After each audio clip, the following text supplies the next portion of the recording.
Simplement, vous avez employé le mot de discussion. Qui dit discussion dit aussi peut-être parfois concession. Vous êtes prêt encore à des ouvertures à l'heure actuelle? Écoutez, il ne faut pas raconter d'histoire. Il y a un projet de loi qui est maintenant bien avancé dans une discussion, pas assez malheureusement à cause d'obstruction, on y reviendra peut-être, mais dans une discussion parlementaire à l'Assemblée nationale. C'est ce projet de loi qui sera discuté jusqu'à vendredi. Bon, on ne va pas changer l'équilibre de ce projet de loi. C'est pas ce qui vous est demandé. Honnête.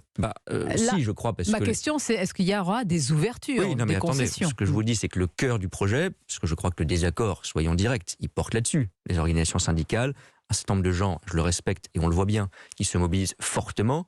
Leur sujet n'est pas tellement est-ce qu'il y a un aménagement ou quelques changements, c'est la question cœur, clé de l'âge légal. Le projet, je le redis, ne se résume pas à ça. On pourra revenir sur les petites pensions, on pourra revenir sur des avancées sociales importantes.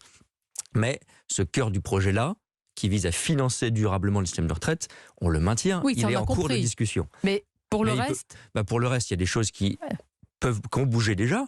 Il y a des choses qui sont, j'espère, discutées au Parlement. Encore faut-il qu'on discute d'amendements qui ne soient pas sur un décalage d'une journée une par une, si je puis dire, de l'âge légal, parce que c'est la technique d'obstruction de la France Insoumise. C'est la NUPES, la France Insoumise, voilà, que vous visez. Mais dites-moi, c'est un feu nourri depuis hier, Aurore Berger, dans le journal du dimanche, qui qualifie la France Insoumise de France indigne.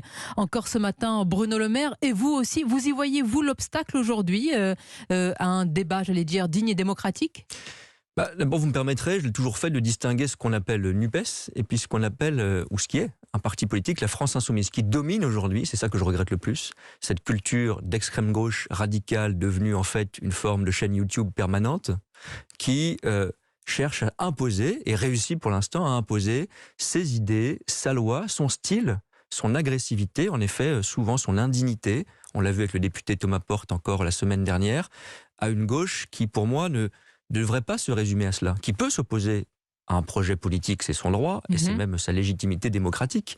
Mais en revanche, quand on est dans l'insulte, quand on est dans le brouhaha, quand on est dans l'invective, quand on est parfois dans la haine, je pense qu'on ne rend pas service au débat démocratique. Et quand vous regardez les mobilisations dans la rue, elles sont en effet souvent plus dignes que celles qui se déroulent dans l'hémicycle de l'Assemblée nationale, malheureusement. La rue est plus digne que l'image renvoyée par le Parlement aujourd'hui. Malheureusement, je le constate et je le regrette. Même si je pense qu'il faut évidemment qu'on le dise, c'est au Parlement qu'on fait la loi, c'est au Parlement qu'on vote la loi. Mais il faut que chacun ait conscience de cette responsabilité. Je crois que c'est le cas de notre majorité. Je crois que c'est le cas, heureusement, de beaucoup de députés, tous bords confondus. Mais on voit ces dérives. À l'inverse, les mobilisations, même si je regrette les blocages ou les galères qu'elles peuvent entraîner, encore ce samedi, se déroulent dans un climat de responsabilité et de respect.